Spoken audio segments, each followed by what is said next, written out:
우리 목사님이 찬양 인도하시고 기도하시면서 수요 성경 강해라고 하는 이렇게 귀한 시간을 주셔서 감사하다고 하는 말씀을 했는데 정말 이거 감사한 거예요, 여러분. 성경 말씀을 우리 예수님을 믿는 우리 특별히 우리 한국교회 성도님들이 너무 몰라요. 너무 몰라요. 신앙생활을 30년 40년 하시고 교회에서 아주 또 직분을 높은 직분을 갖고 계시고 그렇게 충성하고 하나님 앞에 헌신하고 다 자기의 삶까지 다 들여가지고 그렇게 하시는 분들도 너무 성경 말씀 몰라요. 정말 그런 게 너무 안타깝고 그래서는 안 됩니다. 제가 이렇게 보면은 미국 교회는 가보니까 미국 교회는 매주일 전통적으로 썬데이 스쿨이라고 하는, 우리나라도 옛날에 있었어요. 성경 공과 공부 그래가지고 예배 시작하기 전에 공부를 하는 시간이 있었습니다. 그런데 미국은 원래 썬데이 스쿨이 주일학교 학생들 하는 썬데이 스쿨이 아니라 성인을 위한 썬데이 스쿨이 있어요. 그래가지고 1년 내내 매주일마다 말씀을 배웁니다. 그리고 또 수요일날 말씀을 배우고 주일날 저녁 집회는 전도 집회고, 그게 이제 전통적이었는데 그래도 이렇게 보면은 말씀을 많이 알고 있어요. 그런데 우리나라 성도님들은 우리 신앙에 비해서 말씀이 너무 약합니다. 말씀의 권위를 잘 세우지 않으면, 제가 이 밀레니엄 특강을 하면서 거의 우리가 이제 교리적이고 조직신학적인 내용을 쭉 공부를 다 했는데, 사실 이게 지금 다 그 유튜브로 녹화가 돼 있기 때문에 한번 계속해서 다시 한번 살펴보고 이렇게 할 그럴 필요가 있어요. 제가 또 똑같은 거를 똑같이 또 수요 예배 때 하기는 곤란하잖아요. 그러면 저는 또 다른 책으로, 요거 끝나면 계시론이 끝나면 이제 종말론 이제 몇 시간, 한 대여섯 시간 끝나고 나면 이제 그 다음에는 이제 다른 또 내용으로 이렇게 갈 수밖에 없는데, 그런데 여러분, 이 성경의 말씀을 정확하게 체계적으로 전체적으로 무엇을 말씀하고 있으며 어떻게 믿는 것이 바른 신앙이라는 것을 딱 이렇게 가져야 되는데, 이 계시론이 왜 중요하냐면 하나님께서 우리에게 이 성경 말씀을 주셨잖아요. 구약에도 하나님께서 기록된 말씀을 주셨습니다. 그러면 제가 그 말씀을 성경의 권위 지난주에 말씀할 때 설명을 했는데, 그 당시에 엄청난 문명들이 있고 정말 놀라운 건축술을 가지고 있고 기하학과, 그런 또 여러 가지 천문학과, 그런 토목학과, 공학을 가지고 있고 철을 만드는 그런 문명도 있고, 그런 어마어마한 문명들이 그 문명들이 상형 문자를 가지고 그냥 이렇게 겨우겨우 문자로 전달을 할 때, 하나님께서 이 히브리 민족에게 표현 문자, 소리 나는 대로 글자를 쓰는 그런 고도의 언어를 허락하시고 그런 문자를 통해서 이것을 기록하셨단 말이에요. 기록을 하셨다는 거예요. 여러분, 이 기록했다는 것이 놀랍지 않습니까? 뭐 우리도 찾다 보면은 그 점토판 같은 거, 쐐기 문자라든가 옛날 문명에 관한 기록도 있고, 가장 오래된 게 옛날에 뭐 함무라비 법전이다, 무슨 통에다 기록된 것도 있고, 또 비석에다가 새긴 것도 있고, 그런 문자들이 있는데, 문자의 특징이 뭐예요, 여러분? 문자의 특징이 뭘까요? 우리가 사람에게 전달하는 방식으로는 말로 전달할 수도 있고, 모양으로 전달할 수도 있고, 마음으로 전달할 수 있고, 뭐 여러 가지 노래도 전달할 수 있고 전달할 수 있지만은, 문자로 전달한다는 건 뭐예요? 문자는 변하지 않는 거예요. 문자는 딱 기록되면 그 다음 사람도 똑같은 글을 읽고 그 다음 사람도 똑같은 글을 읽는 거예요. 물론 그 문자를 해석하는 것은 조금씩 다를지 몰라도 문자는 변하지 않는단 말이에요. 그러니까 하나님께서 구약 시대부터 BC 1500년경 모세가 이스라엘 백성들을 이끌고 나올 때부터 다 모든 역사적인 기록과 하나님이 행하신 일들과 하나님이 가르치시고자 하는 모든 일들을 다 기록해서 문자로 남겨놨다. 왜 문자로 남기셨어야만 됐을까? 그냥 신앙을 전통적으로 이렇게 이어내려가면 됐을 텐데. 가장 첫 번째 이유는, 신앙이라는 것은요, 체험이 결부되기 때문입니다. 신앙은 체험적인 거예요. 그냥 하나님이 계신다, 알았니? 네, 그게 아니라 실제로 그 하나님을 만나는 거단 말이에요. 그러니까 이 체험이라고 하는 것은요, 영적 체험이라는 것은 사람마다 다 달라. 어떤 사람은 강한 체험을 하는 사람이 있고, 어떤 사람은 약한 체험을 하는 사람이 있고, 어떤 사람은 불 같은 체험을 하는 사람이 있고, 어떤 사람은 물 같은 체험을 하는 사람이 있고, 어떤 사람은 바람 같은 체험을 하는 사람이 있고, 어떤 사람은 기름 같은 체험을 하는 사람이 있고, 사람마다 다 달라요. 어떤 사람은 예수님을 만나고 나니까 하루 종일 눈물이 나고 그런 사람이 있고, 어떤 사람은 눈물이 조금 날래다가 그냥 만 사람도 있어. 어떤 사람은 막 예수님 막 뜨겁게 사랑해서 막 그런 사람이 있는가 하면, 어떤 사람은 그냥 나 예수님 확실히 믿어요. 그냥 교회 다니는 사람도 있어요. 덤덤하게 믿는 사람도 있어요. 왜 그래요, 여러분? 믿음이라고 하는 것은요, 눈에 보이는 게 아니에요. 믿음이라 하는 것은 굉장히 주관적인 거예요. 다 각자가 각자 나름대로 방식으로 믿는 거예요. 제가 이렇게 사람을 목회하면서 여러 사람을 사귀어 보니까 어떤 사람들은 별 표현이 없어도 꾸준히 변함없이 그냥 그러시는 분들이 있어요. 우리 교회도 보면 그런 분들이 몇 분 있어. 막 눈물 흘리고 막 목사님 만나도 막 반갑습니다. 막 이렇게 안 해도 그냥 목사님 오랜만입니다. 반갑습니다. 그러면서도 꾸준히 그 관계가 지속되는 사람이 있어. 그런가 하면 어떤 사람은 뭐 사랑해요 주고 막 그러다가 또 그 다음 날은 확 변해가지고 삐져가지고 막 활발하고 그런 사람도 있고. 사람은 성격이 다 달라. 어떤 사람은 외성적인 사람이 있고, 어떤 외향적인 사람이 있고, 그 사람은 내성적인 사람이 있고. 그렇죠? 왜 그래요? 성격이라는 거, 감정이라는 거, 우리의 느낌이라는 거, 우리의 믿음이라는 거, 관계라는 거, 이게 다 주관적인 거고 어떤 무슨 뭐로 이렇게 재거나 달 수 없는 그런 거란 말이죠. 그러니까 신앙적인 체험도 다 다른 거예요. 어떤 분은 막 숲속에 들어가서 말할 수 없는 환상을 보고 예수님 믿은 사람이 있는가 하면, 어떤 사람은 평생 가도 그런 거 하나 본 그게 없는 거예요.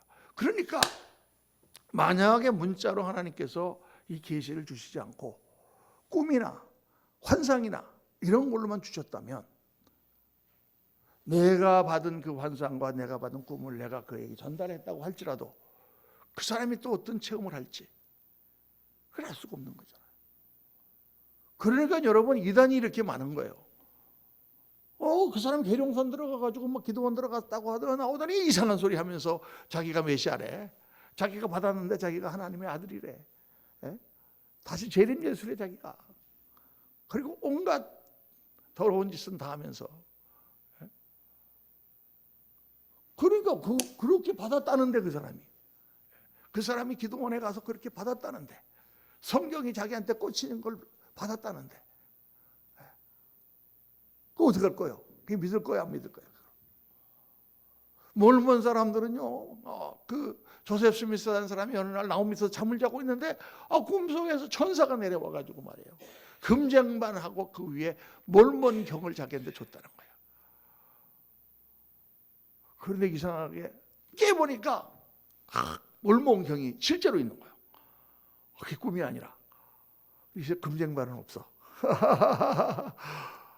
그렇게 몰몬경을 받았다는 거예요. 그래서 그때부터 몰몬이 동부지방에서 막 이렇게 뉴욕 지방 거기서 막 이렇게 일어나가지고 1800년대에 몰몬이 막 일어나갖고 막 이 몰몬경에 가면 계시가 예수님이 그 전에 살아계실 때 미국 신대륙을 왔었다는 거야. 이 신대륙이야말로 천년왕국이 이루어지는 것이고, 이것은 하나님께서 지상 낙원을 허락하신 곳이 바로 이 신대륙이라는 거, 약속의 땅, 적과 꿀이 흐르는 새 가나안이 미국 땅이라는 거예요. 아메리카. 그리고 막 일부 다처제를 허용하고 막 이상한 걸 가르치니까 미국에서 그 당시만 하더라도 옛날이잖아요. 19세기니까 다 이걸 이단으로 정죄해가지고, 우리나라 박대선 막 이런 것처럼 이단으로 정죄해가지고 막 쫓아내고, 막 어떤 사람들은 일본 믿는 사람들이 열받아가지고 엽총 갖고 가갖고 소총으로 막 쏴 죽이고 이러니까 이 사람들이 도망을 갔어요. 그 무리가 떼져가지고 저기 어디로 간 거야. 우리나라도 뭐 이단들이 껄핏하면 저기 어디 가서 교회 옆에다가 이렇게 공동체 같이 만들어갖고 거기서 살잖아요.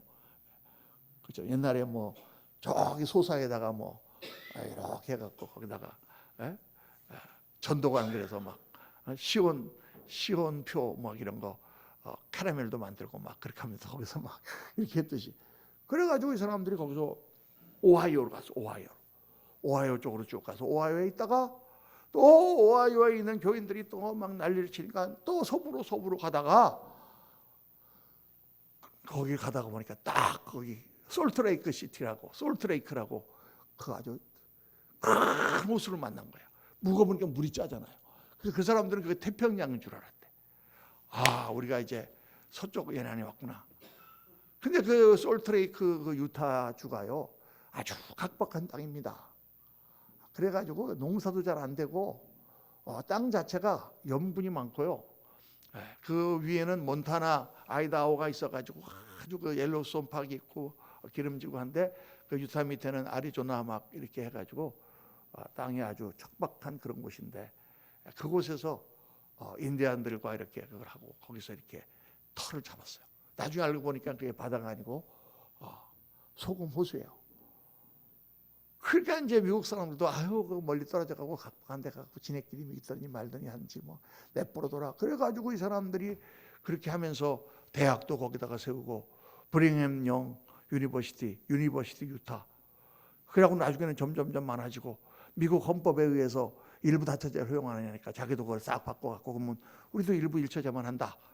그런 식으로 해가지고 거기다 막 큰 성전을 짓고 막 그렇게 하고 지금 유타주에 가면요 인구의 거의 50%가 몰몬 교도들이에요. 거기서는 몰몬 교도가 아니면은 상원의원, 하원의원 하나도 당선이 안 돼요. 몰몬 사람들은 2년씩 젊은 사람들은 다 군대 갔다 오듯이 몰몬 선교사로 헌신을 해야 돼요. 그래야만 몰몬 주에서 출세할 수가 있어. 우리나라도 군대 안 갔다 오면은 국회의원 잘 못 되잖아요. 거기서도 마찬가지예요. 그래서 저는 거기 여러 번 가봤습니다. 갔더니 아주 뭐 이 사람들은요 깨끗하게 삶을 살아요. 커피도 안 마셔. 중독성이 있다 그래가지고 술 담배는 물론이고. 그러니까 도시가 아주 깨끗하고 도심 가운데 조금 뭐 술집이 한두 개 있을 따름이지 거의 술집도 없어요. 밤에는 사람도 거의 없어. 거기서는 막 자동차 타고 가다가 우리나라 같으면 60km인데 한 65km 그럼 봐주잖아요. 거기 유타에는 가면은 62km만 돼도 딱 순경이 잡아. 또 2km 넘었다. 야, 그건 다 우리 저기는 다 봐주는데 10km까지는 봐주는데 거기는 봐주는데 여기는 아니야. 다음부터는 주위에 딱 이름 적어놓고 컴퓨터에 넣어놓고 그 다음에 걸리면 딱지 딱 띱니다. 그러니까 얼마나 도시가 조용한지 몰라. 그런데 저는 이상하게 그 거기 가보면 거기는요 개신교회 교회가 몇 개 있는데 안 돼요. 교회마다 싸움이 나고 안 돼요. 악한 영이 다 그 도시를 지배하는 것 같은 느낌을 받는다. 악한 영이 그 도시를 지배한다가 아니고 그런 느낌을 받았다 그 말이에요. 영적 체험이라는 건 그런 거거든요. 딴 사람은 가서 깨끗하네, 좋네 그럴 수 있는데 저는 가면 그런 느낌을 받는다. 그러니까 그 느낌은 주관적이기 때문에 그거 갖고는 우리가 어떤 스탠다드, 어떤 신앙의 정도를 가르칠 수가 없는 거예요, 여러분. 그러니까 우리가 한때 70년대 이렇게 순복음교회라든가 이런 오순절 계통의 교회에서 은사 강조하고 막 체험 강조하고 막 그렇게 해갖고 방언 강조하고 막 그렇게 했잖아요. 그게 나쁘다는 게 절대 아니에요. 그 굉장히 필요하고 우리가 그런 체험을 다 해야 됩니다. 그렇게 여러분 체험을 해야 되는데 그런데 그게 스탠다드가 아니란 말이에요. 그거는 성경 말씀을 통해서 우리가 그냥 체험을 하는 거지. 그러므로 우리가 더 하나님 가까이 가고 그 체험이 혹시 내가 나 스스로의 개인적인 주관적인 잘못된 체험일 경우에는 뭐가 기준이 되냐? 성경이 기준이 되는 거죠. 그래서 이 성경을 원래 이 구약 39권, 신약 27권, 토탈 66권을 정경이라 영어로 카논이라 그러는데 캐논이라는 말은 스탠다드라는 뜻이에요. 스탠다드. 그러니까 우리 신앙의 스탠다드예요. 이게 표준이야. 너 당신 무슨 체험을 했어? 신비한 뭐를 봤어? 이거 맞춰봐. 맞춰봐서 맞는 것 같으면 그래 우리가 인정해 줄 수 있어. 그런데 이걸 벗어났어? 안 되는 거예요. 오늘 이 성경의 절대 권위에 대해서 여러분 이 말씀을 배우는 것은 굉장히 중요한 것입니다. 오늘날 많은 이단들이 있어요.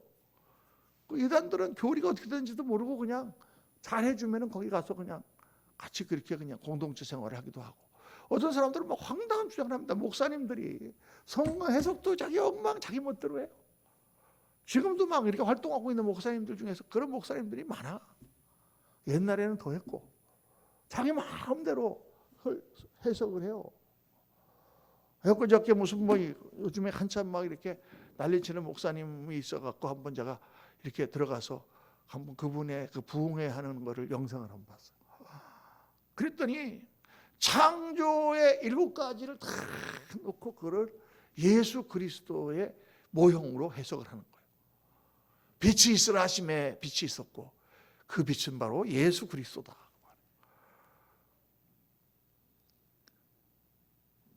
전부 예수 그리스도로. 물에서 궁창에서 땅이 갈라지고 거기서 궁창이 생겼다. 그게 예수님이 무덤에서 나온 거래. 아유, 어떻게 저렇게 지어내가지고 황당한 해석을 하는지. 그러면서 뭐라 그러냐면 2000년 동안 모든 신학자나 목사나 신부나 이런 사람들이 발견하지 못한 새로운 이 성경의 진리를 내가 발견하게 하셨다라는 거예요. 여러분 그런 얘기 딱 들으면 아유 저건 벌써 이단이구나 이렇게 생각해야 돼요. 그런 거 없어요, 여러분. 2000년 동안 수십만의 수백만의 성도들과 신학자들과 경건한 분들과 우리는 말로 못하는 것을 체험하고 그렇게 깊이 주님과 가까웠던 수많은 성각자들이 있어요. 그분들이 해석한 거에서 벗어나는 게 없어. 이단들도 마찬가지예요. 지금 뭐 여호와의 증인이 몰몬이니 다 옛날에 있던 거예요. 베레아니 뭐니 다 옛날에 그런 게 다 있었어. 그래서 성경의 줄기, 역사의 줄기, 교회의 줄기를 잘 보면서 바르게 성경을 해석하고 바르게 성경을 읽고 성경을 기준으로 신앙생활하는 것이 중요하다. 성경과 성령 이 두 가지가 요한 1서에서 강조하는 두 개의 기둥이에요. 하나님의 말씀을 잘 배우고 그 말씀 가운데서 우리가 하나님과 가까이 가는 깊은 영적 체험을 하면서 우리가 신앙생활을 하는 거예요. 그런데 잘못해서 성경을 우리가 잘 모르고 내용도 잘 모르고 그냥 이거에 빠져들어가 보면 정말 잘 신앙생활을 하고 정말 모든 것을 잘 사역을 하는 그런 사람들도 잘못 판단을 하거나 분별을 잘못하거나 이단적인 요소를 그렇게 할 수가 있다. 제가 존경하고 제가 아주 잘 친한 사람들도 보면은 어떤 부분에서는 지나친 거를 하는 거예요. 지나친 거.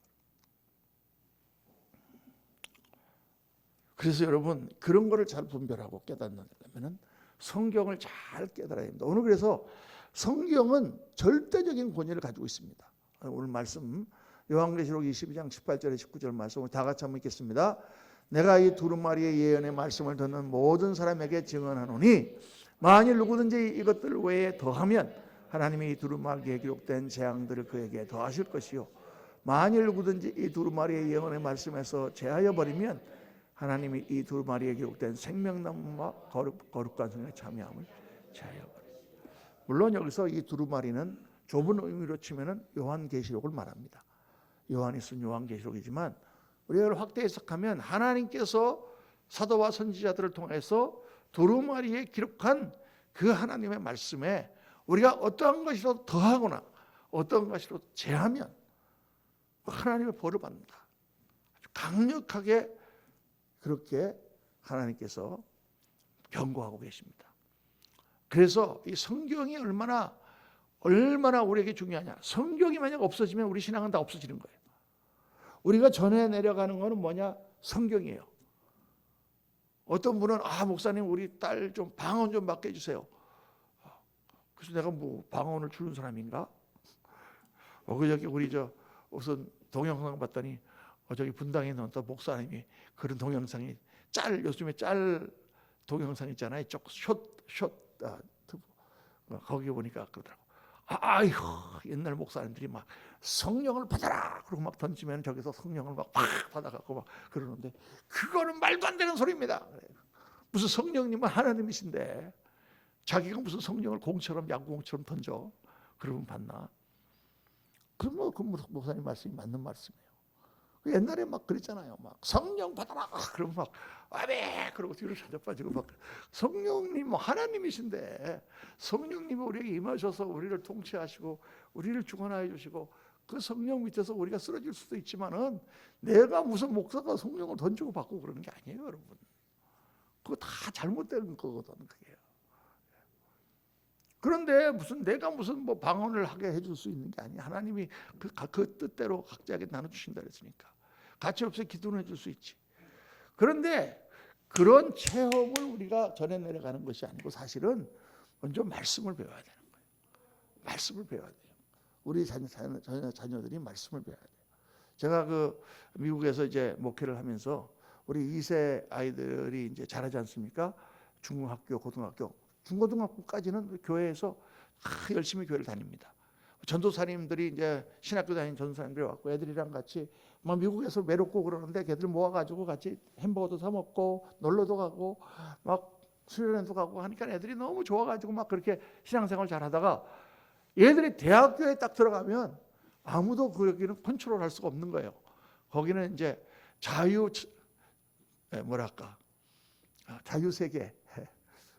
그러니까 막 가서 막 오만 이 세속의 그런 것들을 다 접하는 거죠. 그 안에서도 크리스찬 클럽 해갖고 믿음을 지키는 애들이 있는가 하면 많은 애들이 거기서 다 떨어지는 거예요.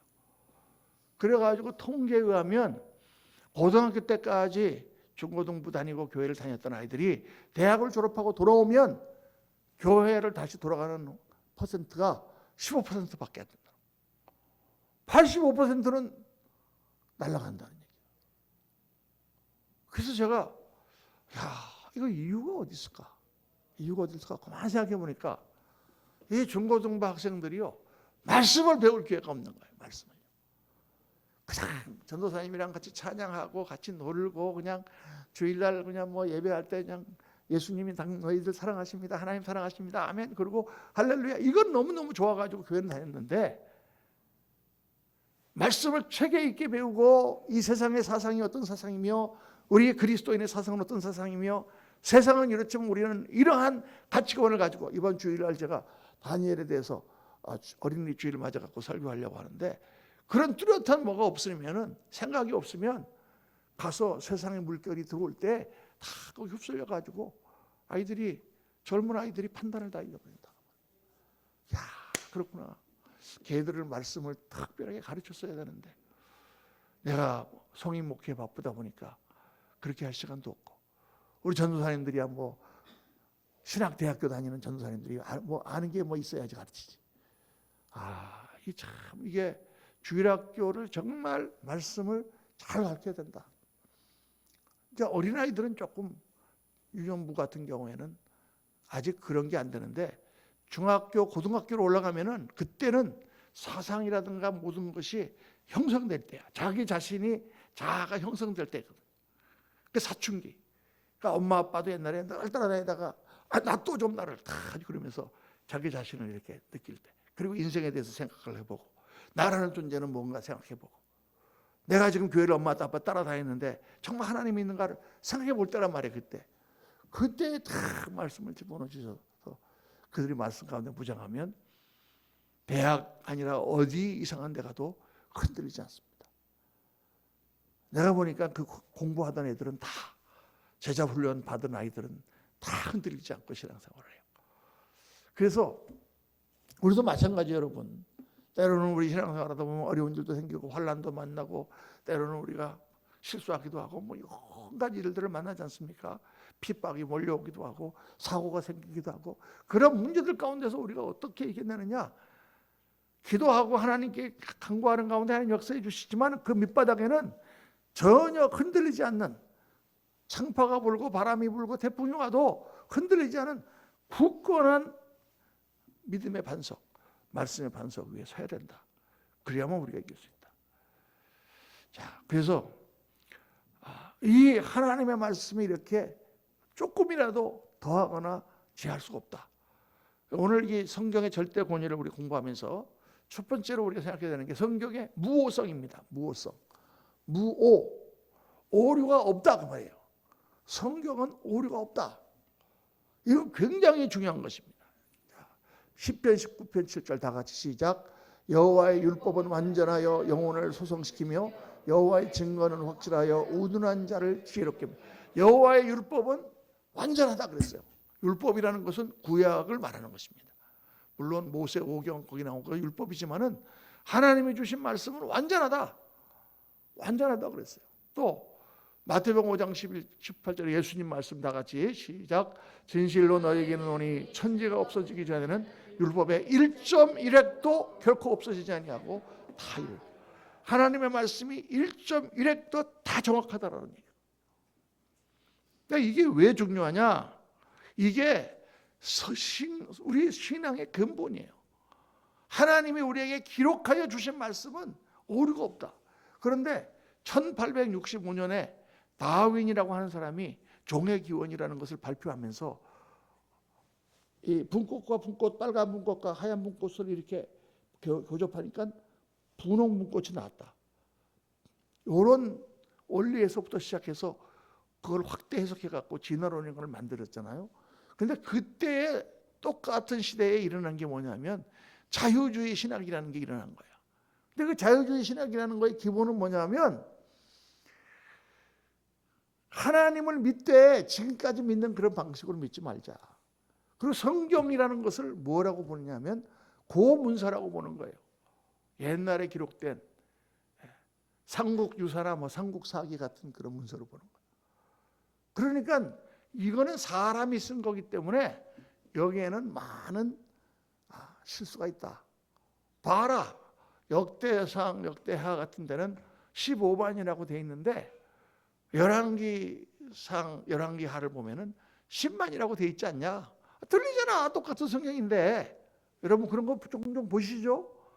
이게 이쪽에는 이렇게 써 있는데 이쪽에는 이렇게 돼 있고 그런 거를 가지고 그렇게 얘기하는 거예요. 거기서부터 신학이 무너지고 신앙이 무너지고 무신론이 지배하기 시작하고 하나님의 말씀을 우리가 하나님을 어디서 만납니까? 하나님 말씀에 근거해서 만나는데 하나님이 있는 것을 어떻게 합니까? 내가 체험해 봐서 합니까? 그날 길을 가는데요 번쩍했어요. 하나님을 만났어요. 아니 그 번쩍한 게 뭐 전기가 나가다가 팍 튀어갖고 번쩍할 수도 있고 갑자기 막 번개가 팍 해갖고 번쩍할 수도 있고 자동차가 막 반사해서 번쩍할 수도 있고 그게 하나님이라는 걸 어떻게 알아?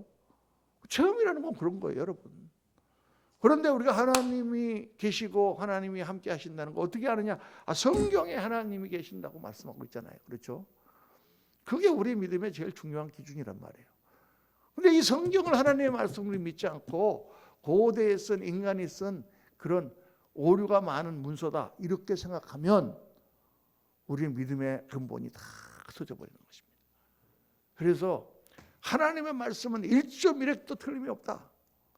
그러면 목사님 아니 이쪽에서는 15만이라고 그러고 이쪽에서는 10만이라고 그러고 왜 틀리게 썼습니까? 그때 사람들이 본 게 그렇다 그 말이야.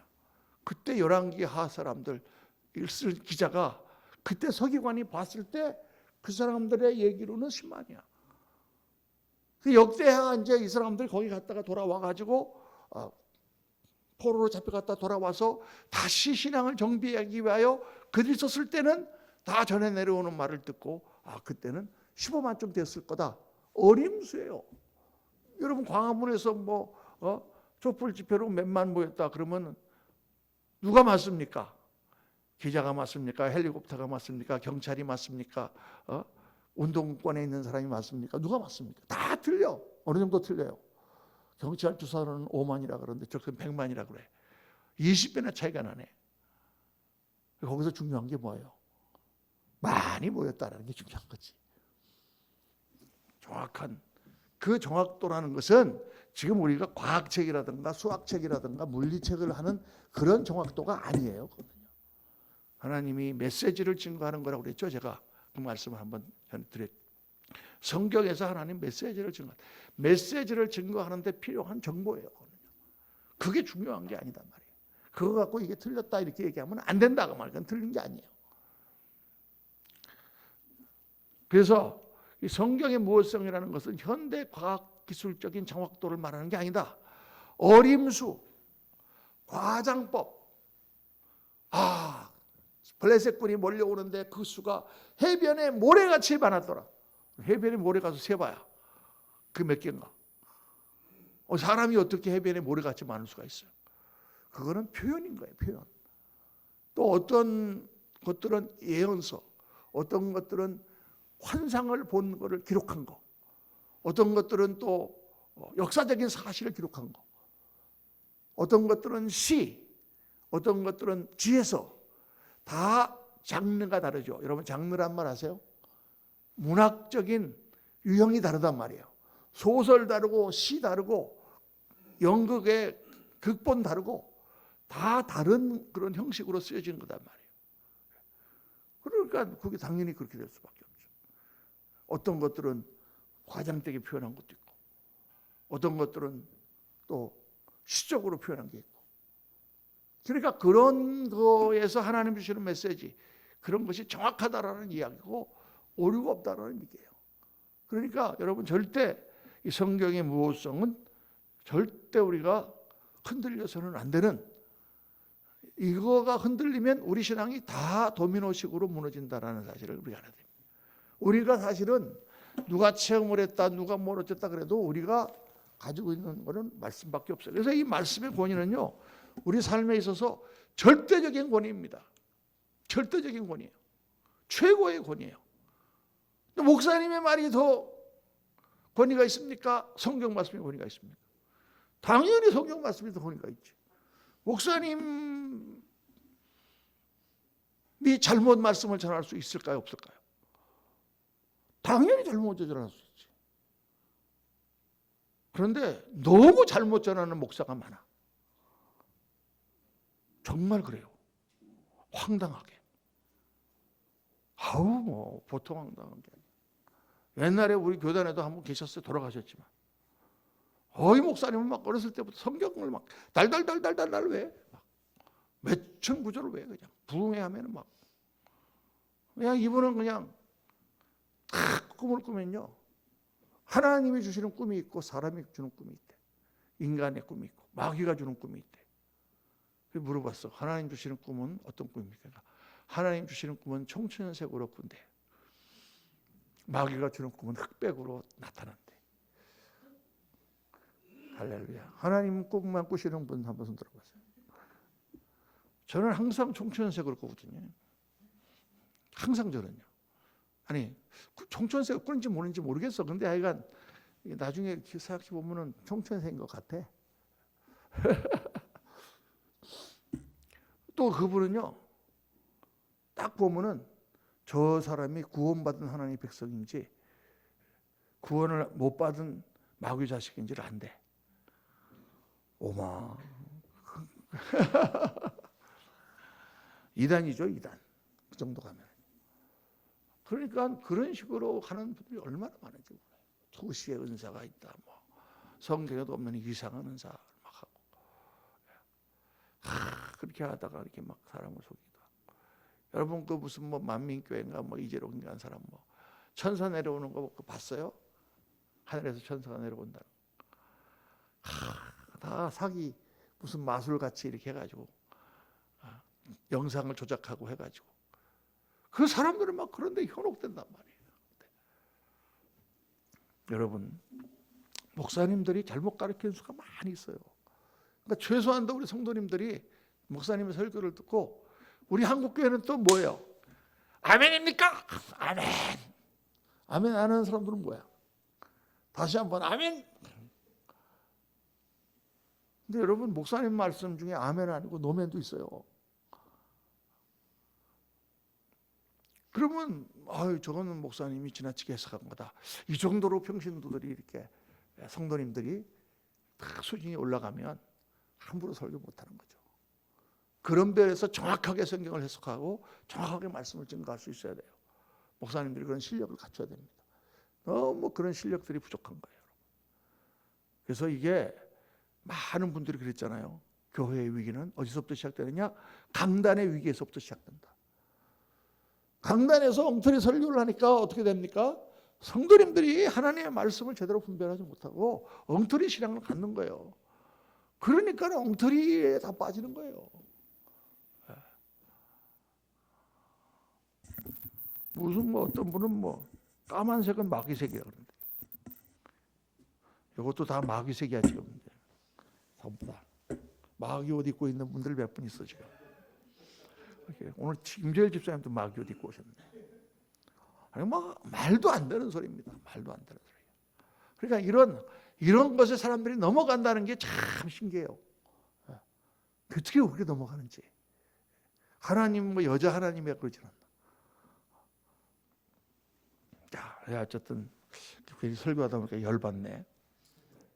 여러분, 우리 교회 사회에 보면요, 잘못된 기독교.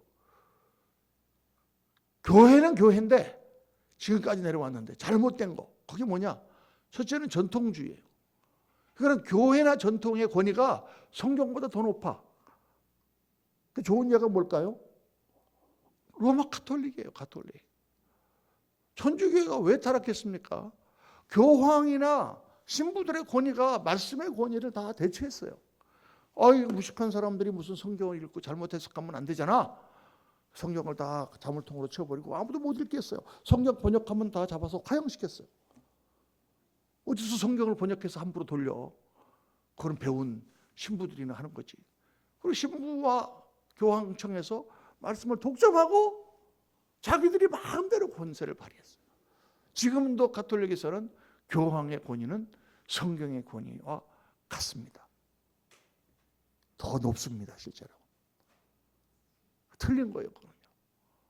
성경의 말씀의 권위를 벗어나면 안 돼요. 교황이 말하면 그거는 오류가 없다. 무오하다. 이렇게 얘기한다고 말이에요. 한번 교황이 힌두교 지도자하고 만나고 힌두교도 해도 다 구원이 있다. 그러면 진립니까? 성경에 다른 이름을 내게 준 일이 없다고 그랬는데 잘못 가르치는 거고 이단이에요. 그 다음에 둘째로 합리주의.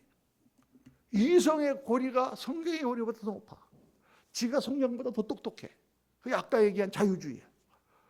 보니까 모세가 지팡이 뜨니까 바다가 갈라졌다네. 바다가 어떻게 갈라져? 이건 옛날 사람들이 그렇게 생각하고 그렇게 하다 보니까 전설로 내려오는 거지. 요게 합리주의예요. 그렇게 전설로 생각하시는 분들은 아무 능력도 나타나지 않아. 자기 머리로 생각하는 따름이에요. 제가 이렇게 우리 신우회가 있는데 우리 고등학교 47회 동창들이 예수 믿는 사람들이 많더라고요. 목사가 우리 동창이 한 700명 되는데 거의 지금까지 세본 사람 중에 27명이 목사가 됐어요.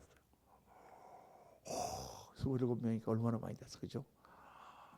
그런데 그래서 이제 저기 어디서 모여가지고 하는데 그 중에 이제 저기 무슨 한국의 제일 좋은 신학대학교라고 하는 저 광나루에 있는 대학교를 졸업한 그 친구가 거기 교수를 오래 하다가 은퇴해가지고 거기다 사무실을 내고 거기서 모여요. 그래가지고 이제 거기 같이 나가서 종로 5가까지 나가가지고 거기서 같이 이제 교제도 하고 예배도 드리고 참 좋았는데 제가 한 몇 달 전부터 안 나갑니다. 거기. 왜 안 나가냐면 거기서 그 교수하는 친구가 말씀을 가르친다고 그러는데 이게 해석이 순자유주의적인 해석이야. 한국 신학교 아마 그런 거 배우나 봐요. 광나루 쪽에 있는 신학교인데 나는 어떤 신학교라고 얘기는 안 하겠어요. 그러니까 그냥 그다음부터 싸우고 친구랑 오랜만에 만나서 같은 목사끼리 싸울 수도 없잖아요. 그럼 그건 그렇게 해석하면 안 되지. 이렇게 할 수 없잖아요. 그렇죠? 그러니까 그러면서 이 친구는 성경에 에덴 동산이 그게 사실은 이게 아니고 그런 것부터 배워야 된다 그러면서 하는데 자유주의식으로 다 이렇게 하는 거예요. 그러니까 그다음부터는 거기 나가기가 싫은 거야. 가서 괜히 싸우기도 하고. 참 그러니까요. 얼마나 여러분 이 말씀이 지금 혼탁해져 있는지 몰라요. 세 번째로 뭐냐? 신비주의. 이거는 영적 체험의 권위가 성경보다 뛰어넘는 거예요. 이거 우리가 70년대 오순절 개통이나 이런 데서 많이 일어나는 일들이었어요. 성경을 뛰어넘는 영적 체험. 하나님의 말씀이 중요한 게 아니라 목사님의 체험이 중요하고, 여러분 우리 교회에 와서 조금 이렇게 특이한 거 하나 느끼신 게 없습니까? 제가 간증을 잘 안 세우잖아요. 저는 지금까지 35년 목회하면서 거의 주일날 간증을 세운 경우가 거의 없습니다. 근데요, 정말 성도들한테 은혜되는 것은 간증이에요. 목사님이 하나님을 만나야 됩니다, 이렇게 맨날 설교해도 끄덕끄덕 졸고만 있는데, 집사님이 막 그냥 엊그제까지는 막 술 마시고 담배 피던 분이 나와가지고 눈물 흘리면서 제가 지난번 거기에 가가지고 하나님 만났습니다, 막 그러면 사람들이 더 의뢰받는 거야. 막 파워, 엄청 파워풀한 거야 이게요, 간증이. 그걸 제가 모를까요? 제가 이게 짱구가 괜찮은 사람이거든요. 제가 그걸 모를까요? 목회할 때 사람들 은혜 받게 하기 위해서 딱 주일날, 어떤 교회는 매 주일마다 꼭 한 5분씩 간증 세워요. 또 어떤 프로그램 가면 간증을 세우라고 간증합니다. 그게 파워풀하다고. 근데 제가 왜 안 세우냐? 이 간증이라는 거는요, 자기의 체험이기 때문에, 그 사람이 지금은 내가 예수 믿고 탁 변했습니다, 담배 끊었습니다, 할렐루야 그랬는데, 그 다음 달에 담배도 다시 있고, 그 다음 달에 교회도 다시 안 나오고, 어떤 목사님, 아주 미국 뉴욕의 큰 목사님 동생인데, 그분이 암에 걸리셨어요. 그래가지고 말기암 걸렸는데 어느 날 기도 가운데 다 나왔어요. 그러고 그냥 그 큰 교회 와가지고 몇천 명 모이는데, 하나님께서 나를 낫게 해주셨습니다, 할렐루야, 아멘, 다 박수를 치고 막 다 그렇게 했는데 석 달 뒤에 돌아가셨어요. 여러분, 제가 암 걸려서 낫은 사람이 없다는 게 아니에요. 저는 얼마든지 많이 체험을 했고, 그것도 지금도 있는 걸 믿고, 그런 역사가 얼마든지 있습니다. 있는데, 그런 거는 그냥 우리가 성경 말씀 가운데 체험으로 우리가 받아들여야지, 그걸 사람들 앞에 다 그렇게 공표를 해놓고 놨는데, 그렇게 되는 사람이 얼마나 많은지 몰라요. 또 간증을 하다 보면은 과장이 들어가게 돼요. 간증에는 과장이 항상 들어갑니다. 내가 이렇게 했는데 그걸 이렇게 더 튀겨가지고. 저도 간증하다 보면 그렇게 가끔. 그래서 제가 잘 안 세워요. 물론 뭐 목사님들이 설교를 하다가 자기 체험을 얘기하신다거나 뭐 이렇게 간증하는 거, 이런 건 다 좋죠.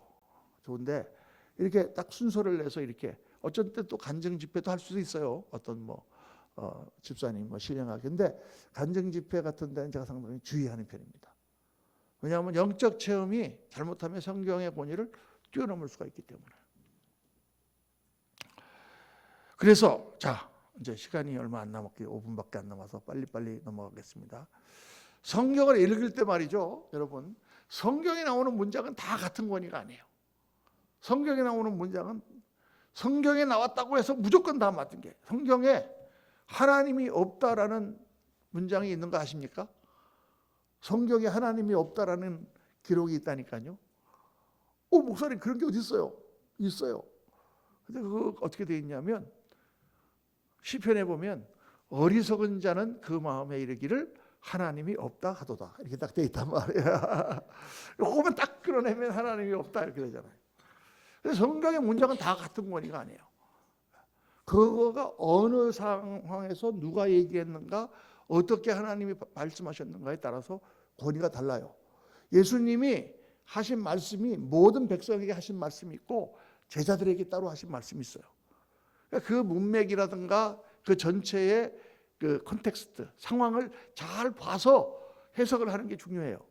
우리가 많이 하는 내 시작은 미약하였으나 종래는 창대하리라, 이 말씀이 누가 한 말인지 아십니까? 욥기에 나오는 말씀인데, 욥이 한 말이 아니라 욥의 그 친구가 한 말이에요. 욥한테 가가지고, 욥아, 네가 임마 이렇게 된 거는 하나님이 너를 치셔서 그런 거야. 네가 뭐 회개하고 하나님께 돌아오면 네 시작은 미약하나 앞으로는 창대하게 될 거야. 그렇게 한 얘기거든 그게. 근데 우리는 막 그게 하나님 말씀이라고 해서 막 대무적만하게 써붙이고 막 전부 막 가게마다 가면 다 시작은 미약하나 종면은 창대하리라 이렇게 다 나간단 말이에요. 근데 그게 컨텍스트가 하나님이 하신 말씀이 아니라 하나님의 기록이지만은 욥의 친구가 와서 이렇게 옆에서 해준 말이에요. 그러니까 그 정도 권위만 있는 거야. 그러니까 우리가 성경을 잘못 해석하는 경우가 많습니다. 내게 능력 주시는 자에서 내가 모든 것을 할 수 있느니라. 있습니까? 그 말을 갖고 사람들이 나는 할 수 있다. 내게 능력 주신 자에서 내가 모든 것을 할 수 있다. 할 수 있다 하시니는 된다 하면 된다 해보자 이렇게 갔잖아요. 그런데 그 말씀은 빌립보서 4장에 나오는 말씀인데 그 말씀은 어떤 상황에 나오냐면 사도 바울이 헌금에 대해서 얘기하면서 나는 풍부에 처할 줄도 알고 궁핍에 처할 줄도 안다. 나는 예수 그리스도 안에서 내가 모든 상황에 내가 다 이길 수 있는 그런 나는 하나님의 은혜를 내가 받았다.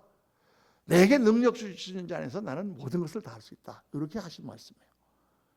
그러니까 할 수 있다. 이게 틀렸다는 얘기가 아니라 그런 말씀도 많이 나오지만 할 수 있거든이 무슨 말이냐. 믿는 자에게 능치 못함이 없느니라. 주님 말씀하시니까 그 말씀은 맞는데 거기 그 구절은 내게 능력 주신 자에서 내가 모든 걸 할 수 있는 그 구절은 내가 뭐든지 할 수 있다는 뜻이 아니고 내가 풍부에도 처할 수 있고 비천에도 처할 수 있고 나는 어디 가든지 나는 다 잘 견딜 수 있어요. 이런 뜻이다 그 말이에요. 그 잘 문맥을 보고 우리가 해석해야 됩니다. 물론 뭐 그것서 뭐 이런 또 설교 듣고 나면 어떤 분들은 어디 가서 목사님 설교 들을 때 저런 설교를 막 하시면은 아니야 그렇게 하지 마세요. 그냥 또 이렇게 그냥 오류가 있을 수 있구나 그러고 그냥 가는 거지. 그래서 서술이 다 똑같은 게 아니에요. 첫째는 성경이 말하는 명확한 진리가 있어요. 이거는 누가 얘기해도 다 똑같은 그런 거. 요한복음 1장 12절 말씀 영접하는 자, 그 이름 믿는 자들에게 하나님이 자녀가 되는 권세를 주셨으니 딱 이런 말씀. 요한복음 3장 16절 이런 말씀들은 구원의 진리에 관한 정확한 진리예요. 그건 뭐 논란의 여지가 없는 거예요. 그런데 어떤 것들은 문맥상으로 명백한 내용이 있어요. 동정녀 탄생 같은 이런 내용을 가지고 막 자유주의자들이 아니다. 그거는 보라 처녀가 잉태하여 아들을 낳으리니 할 때 그 처녀는 젊은 여자라고도 쓰였다. 젊은 여자일 수도 있다. 실제로 그렇게 쓰였어요. 우리도 그렇게 쓰이잖아요. 저기 보니까 저기 처녀 하나가 지나가네. 근데 뭐 가서 그 사람 주민등록 한번 띄워봤어요. 그 사람 결혼한 사람인지 지금 결혼하는 사람인지 어떻게 알아. 젊은 여자라는 것은 우리나라도 쓰여. 그러나 성경에 나오는 문맥이 어떠냐 그 말이에요. 그러므로 주께서 친히 징조를 너에게 주실 것이라. 하나님이 너희들에게 징조를 주시는데 구원의 징조를 주시는데 그게 보라 처녀가 잉태하여 아들을 낳을 것이라 이렇게 돼 있단 말이에요. 근데 그걸 다시 마태복음에 보라 처녀가 잉태하여 아들을 낳을 것이요 그 이름 임마누엘이 하리라 하셨으니 이를 번역한 즉 하나님 우리 함께함이라. 마태가 그걸 또 번역해서 다시 썼단 말이에요. 그러니까 이 말은 젊은 여자일 수가 없지. 이 처녀는 그렇죠. 젊은 여자가 잉태한 게 무슨 징조가 돼. 세상에 가보니까 뭐 늙은 사람이 잉태하면 징조가 되지만 젊은 사람이 잉태 안 하면 누가 잉태합니까? 그 징조가 될 수가 없잖아. 그러니까 문맥을 볼 때 이거를 이 처녀라고 하는 알마라고 하는 단어가 젊은 여자로도 쓰일 수도 있고 처녀로 쓰이는 것도 있지만 이 컨텍스트, 이 문맥에서는 동정녀를 뜻하는 거지. 그렇게 왜 학자들이 모르냐고 말이에요. 그리고 빡빡 우기고 하나님의 말씀이 아닌 쪽으로 해석을 한다니까. 여러분 동성애에 대해서 말이죠. 제가 동성애에 대해서 옛날에 제가 논문을 하나 썼는데 학교 다닐 때 거기 그 감리교 신학교라든가 다른 신학 사람들이 하는 그런 말은 동성애자들도 다 인권을 우리가 보호하고 그들을 사랑해야 되기 때문에 성경에 하나님이 동성애는 죄라고 하신 말씀이 없다 그거예요. 그러면 성경에 남색하는 자라고 나온 건 뭐냐? 그거는 매춘부를 말하는 거다. 남창을 말하는 거다. 하나님이 성경에 동성애가 죄라고 말한 게 없대요. 그런데 레위기 24장 10절 보세요. 누구든지 여인과 동침하듯 남자와 동침하면 둘 다 가증한 일을 행함인즉 반드시 죽일지니. 딱 돼 있는데 여기. 그러니까 참나 이해가. 그다음에 고린도전서 6장 불의한 자가 하나님의 나라를 유업으로 받지 못할 줄 알지 못하느냐. 미혹을 받지 말라. 음행이나 우상숭배나 간음이나 탐색이나 남색이나 이렇게 딱 나오는데 이게 어디 보면 매춘입니까? 매춘이 아니죠. 자체를 하나님은 금하고 계세요. 창조 질서에 어긋나는 것이고. 그러니까 아니 오늘 이 시대에 많은 교회들이, 미국의 교회들이, 유럽의 교회들이, 수많은 목사님들이, 교단들이 왜 동성애자 목사 안수를 주고 동성애자들을 이렇게 우리가 해야 된다고 이해가 안 되는 거예요. 여러분, 동성애자가 온다 그래서 우리가 안 받을 이유는 없죠. 그러나 우리는 동성애라는 것은 죄라는 것에 대해서 그거는 분명히 우리 성경이 말씀하고 있는 거예요. 여러분, 알코올 중독이 죄입니까? 아닙니까? 그건 태어날 때부터 알코올 중독에 성향을 갖고 태어났기 때문에 죄가 아닙니까? 알코올 중독자가 왔어, 교회. 쫓아냅니까, 여러분? 쫓아내지 않지. 그러나 알코올 중독이 죄인 것은 선포하고 그건 아닌 건 우리가 알아야지. 거짓말 사기꾼이 교회에 왔습니다. 딱 표 붙여놨습니까? 죄지. 그러나 죄라는 거는 확실하게 알고 그 사람을 우리가 교화하고 변화시키고 예수님 믿고 하는 거죠. 그래서 이게 근본적인 개념이 지금 잘못돼가고 있다. 자, 또 성경에서 추론하는 내용. 성경에서 예수님이, 내가 오늘 아침 설교, 새벽 기도 때 설교한 건데, 어저께 아침에 예수께서 갈릴리로 가실 때 사마리아로 가시려고 하신지라. 왜 사마리아로 가셔야 하겠느냐? 근데 거기 가니까 사마리아의 수가성에 그 남편이 5이나 있었는데 지금 사는 사람도 그 남편이 아닌 그 기구한 여자를 만나기 위해서 가셨다. 우리 이렇게 설교 많이 하잖아요.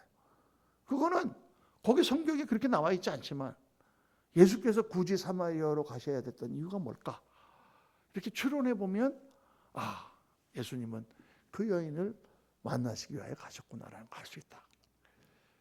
또 성경 전체에서 본 귀납적인 결론. 아벨의 제사를 볼 때 아벨의 제사는 받고 왜 가인의 제사는 받지 않았느냐. 이거 가지고 많은 사람들이 많은 얘기를 하지만 성경 전체 레위기를 보고 제사를 보고 예수님이 보라 세상 죄를 지고 가는 하나님의 어린 양이었다. 예수님이 화목제물로 드려주시고 이걸 다 우리 전체를 통괄해서 알고 나면 하나님께 돌아가는 길은 바로 피의 제사를 드리는 거였구나. 아벨은 피의 제사를 드렸고 가인은 피의 제사를 드리지 않았기 때문에 그게 그렇게 된 거구나.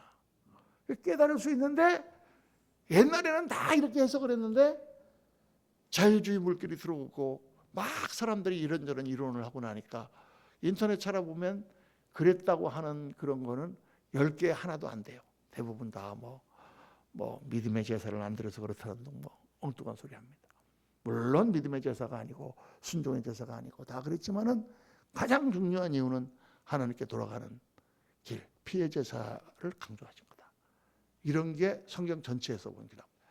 잠언 같은 데 보면은 하나님의 말씀이나 공자님 말씀이나 비슷한 말씀들이 있어요. 그거는 일반적이고 상식적인 내용도 성경에 들어있다는 거예요. 아이들을 교육할 때 째찍을 아끼지 마라. 아이들을 훈계하라.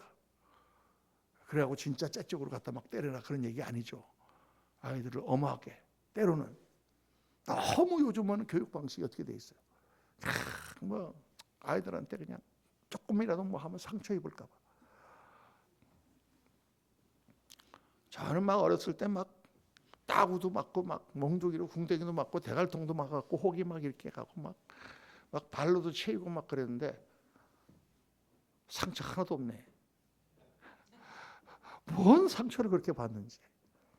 하여간 그 잠언 같은 내용, 그런 내용입니다.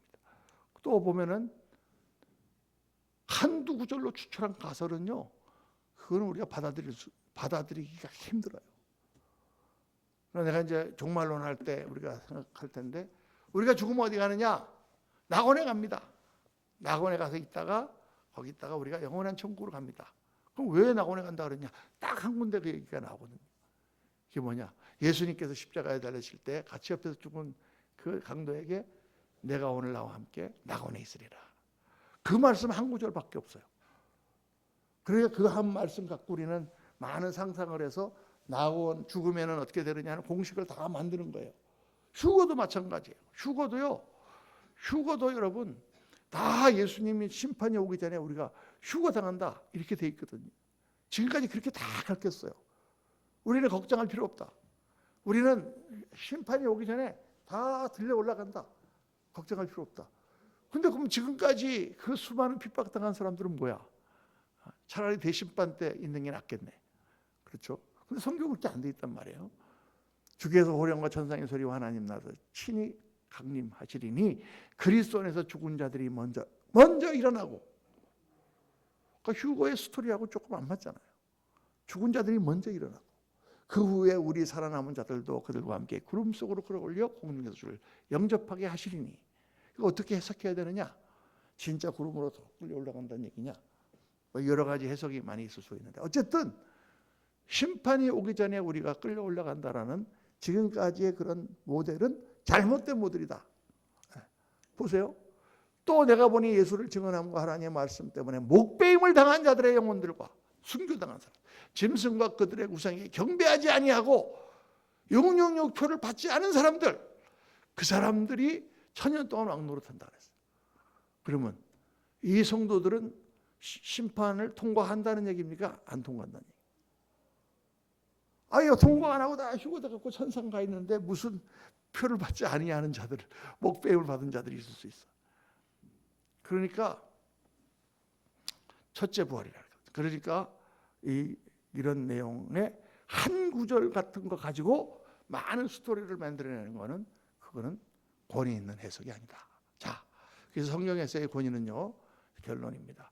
세 가지가 있어요. 첫째는 진리가 있어요. 성경에 명백해서 말할 필요 없는, 해석할 필요가 없는 명백한 개념. 그건 뭐 논란의 여지가 없어. 그런데 두 번째는요, 경건한 의견이 있어요. 교회사적으로, 교회적으로, 정통적으로 내려오는, 잘 이해가 때로는 안 가기도 하지만 정통적으로 내려오는 이런 해석과 이런 말씀을 잘 배워야 돼. 누가 솔깃하게 하는 거, 뭐 신기한 해석, 2000년 동안 아무에게도 가르쳐주지 않은 거를 지금 자기만 홀로 깨달았다, 이런 거는 없다. 셋째는 자기 의견이 있어요. 그 목사님이 독특하게 해석하는 게 있어요. 아, 그런 것도 있을 수 있어요. 나는 이렇게 생각합니다. 그럴 때는 목사님이 그렇게, 저는 이 부분은 이렇게 생각합니다. 그렇게 해야지 당연한 거예요. 겸손하게. 하나님이 나에게 주셨다 그러면 안 돼. 왜냐? 사도 바울이 성경을 기록할 때도 그런 부분이 있다고 말해요. 고린도서 7장 20절에 보니까 다 같이 시작.